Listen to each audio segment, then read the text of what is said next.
High, তো এখন আমরা মানে আমি আমার দাদা বৌদি আর গুলু যাবো রং খেলার মেলায়। তো সবটাই তোমাদের সাথে একটু একটু করে শেয়ার করি, তো চলো দেখতে থাকো। কখন থেকে আমি দাঁড়িয়ে আছিলাম, আমার দাদার আসার কোনো নাম গন্ধই নেই। কি খাবি? মাটন খাওয়াবি? মাটন খাওয়াবি তো? হ্যাঁ। আসলে আমরা প্রথমে এসেছিলাম আমার পিসির বাড়ি, আর ও যে আমাদের মাটন খাওয়ানোর কথা বললো না, মোটেও খাওয়াতো না, তাই আমরা চাউমিন খেয়েই চলে এসেছি মেলাতে। তো মেলায় এসে মানে গুলু দেখা কিসে উঠেছে, ওই উই উই উই উই কি করে, ও পাগল হয়ে গেছে।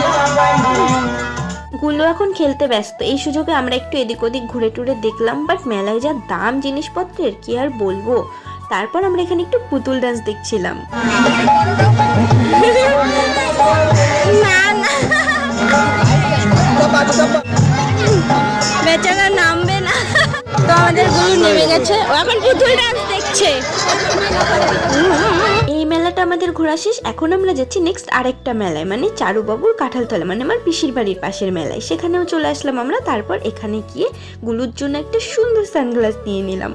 তারপর চলে গেলাম আইসক্রিম খেতে। তারপর আবার এদিক থেকে বৌদি বাদাম নিয়ে নিল। তারপর চলে আসলাম বাড়ি। তো আমি বাড়ি চলে এসেছি, কি গরম পড়েছে বাবা। তো চলো আজকে ব্লগটা এটুকুই, তো টাটা।